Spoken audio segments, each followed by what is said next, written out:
2016ஆம் ஆண்டு திரு விஜயகாந்த் தலைமையில் மக்கள் நல கூட்டணி உருவாச்சு.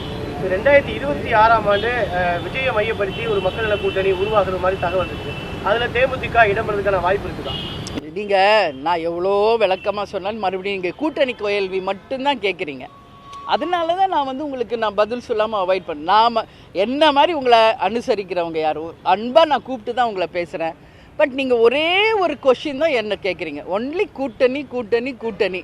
அதுக்கு நான் உங்களுக்கு நிறைய வாட்டி விளக்கம் சொல்லிட்டேன். கொஞ்சம் எங்களுக்கு டைம் கொடுங்க, ஒரு கால அவகாசம் கொடுங்க. இப்போ எங்கள் கட்சியை நாங்கள் ஃபோக்கஸ் பண்ணுறோம், எங்கள் கட்சியை ஃபஸ்ட்டு டெவலப் பண்ணுறோம். அதுக்கப்புறம் அதுக்கான டைம் வரும் பொழுது உறுதியாக யாருடன் கூட்டணி, எத்தனை தொகுதி, யார் வேட்பாளர் எல்லாமே உங்ககிட்ட நான் உங்ககிட்ட சொல்லாமல் நான் யார்கிட்ட சொல்ல போகிறேன் சொல்லுங்கள். ஃபஸ்ட்டு உங்ககிட்ட தான் உங்களை தான் அழைச்சி சொல்லுவோம், அதில் மாற்று கருத்தே கிடையாது. அதனால் கூட்டணி பற்றி கேள்வி இப்போ வேண்டாம். அதுக்காக ஒரு டைம் லிமிட் எனக்கு தேவைப்படுது. அதுக்காக நீங்களும் அந்த கேள்வியை அவாய்ட் பண்ணிக்கங்கன்னு நான் கேட்டுக்கிறேன். இல்லைங்க, இது வரைக்கும் எங்களுக்கு அழைப்பு வரலைங்க. வந்தால் உங்களுக்கு சொல்கிறேங்க. ஆமாங்க, ஆமாம்.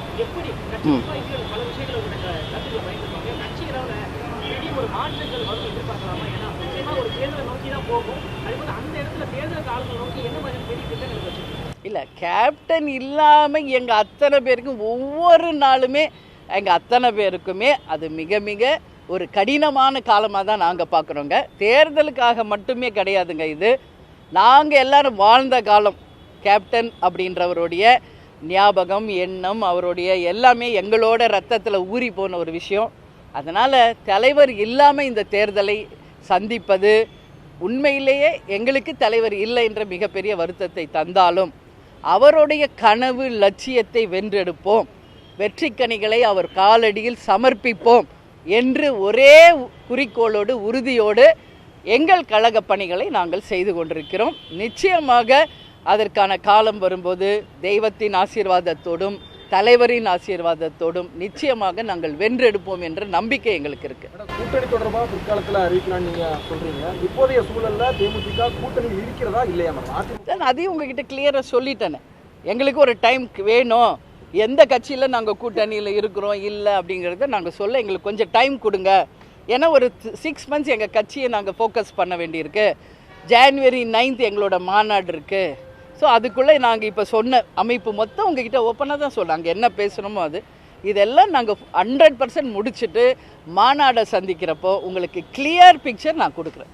ஏன்னா ஒரு வார்த்தை சொல்லிட்டா அந்த வார்த்தை நமக்கு முதலாளி ஆகிடும். அந்த வார்த்தையை நான் சொல்வதற்கு முன்பு பல விதத்திலும் யோசித்து பொறுமையாக தான் நான் பதில் சொல்வேன், அவசரப்பட மாட்டேன். அதுதான் அன்றைக்கே சொன்னேன், பொறுத்தார் பூமி ஆழ்வார், பொறுமை கடலினும் பெரிது அப்படின்னு. அதனால் எனக்கு கொஞ்சம் டைம் கொடுங்க. இன்றைக்கி நீங்களே கேட்குறீங்க கேப்டன் இல்லாமல் தேர்தல் எப்படி சந்திக்கிறீங்க. அப்போது அந்த சப்போர்ட் ப்ரெஸ் பீப்புள் நீங்கள் தான் எனக்கு தரணும். ஒரு டைம் கொடுங்கன்னு நான் கேட்குறேன். நிச்சயமாக அந்த முடிவு வரும்போது எங்கள் சகோதரர்களாகிய உங்களை அழித்து சொல்லாமல் வேறு யார்கிட்ட சொல்ல போகிறோம். அதனால் ஒரு டைம் கொடுங்க நான் கேட்டுக்கிறேன்.